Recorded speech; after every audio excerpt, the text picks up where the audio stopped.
નમસ્કાર, હું છું પ્રેરણા. આપ જોઈ રહ્યા છો ઇન્ડિયા ન્યૂઝ ગુજરાતના મહત્વના સમાચારની શરૂઆત કરીએ. દિવાળીના પર્વને લઈને અરવલ્લી પોલીસ એલર્ટ છે.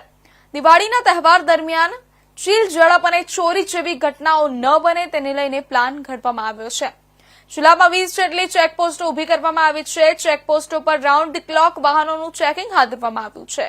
ફાઇનાન્શિયલ ઓફિસરો સાથે પોલીસ દ્વારા બેઠક કરી ગુનાહિત પ્રવૃત્તિઓ રોકવા પ્રયાસ કરવામાં આવ્યો છે. ચીલ ઝડપની ઘટનાઓ રોકવા નાણાકીય સંસ્થાઓ બહાર પોલીસ ખડેપગે રહેશે.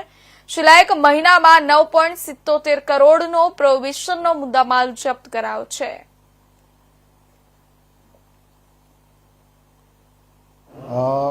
દિવાળીના તહેવાર નિમિત્તે પોલીસ દ્વારા જે બંદોબસ્ત જે પ્રકારનું આયોજન કરવામાં આવ્યું છે એમાં સૌથી પહેલાં તો જે ટાઉન એરિયા છે, ખાસ કરીને મોડાસા છે, ધનસુરા છે, બાયડ છે, ભિલોડા છે, ત્યાં અમે ખાનગી ડ્રેસમાં પણ જે નાણાકીય સંસ્થાઓ છે ત્યાં પોલીસ રાખવામાં આવી છે. પોલીસનું સતત પેટ્રોલિંગ રૂટમાં પણ એ લેવામાં આવ્યું છે. સાથે સાથે જેટલા ફાઇનાન્શિયલ ઇન્સ્ટિટ્યૂટ્સ છે, જેટલા આંગળીયા પેઢી છે, મોટા વેપારીઓ છે, એમની સાથે પોલીસે મિટિંગ કરી અને એમને પણ કંઈ નાની મોટી જરૂરિયાત હોય, એમને પણ અમુક પ્રકારની સાવચેતી રાખવાની હોય એ પ્રકારના સૂચનાઓ આપવામાં આવી છે.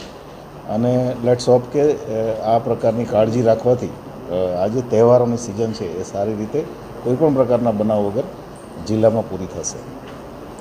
સાથે સાથે અમે આવ્યા ત્યારથી અત્યાર સુધીમાં અરવલ્લી જિલ્લામાં ટોટલ 9.77 લાખનો દારૂ મુદ્દામાલ સાથે પકડવામાં આવ્યો છે.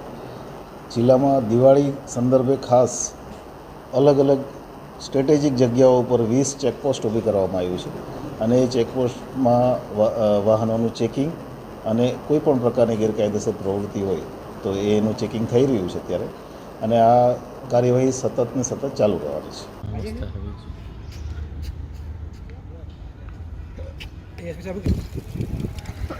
खबर में जब विजुअल आएंगे ना वो बाइट के साथ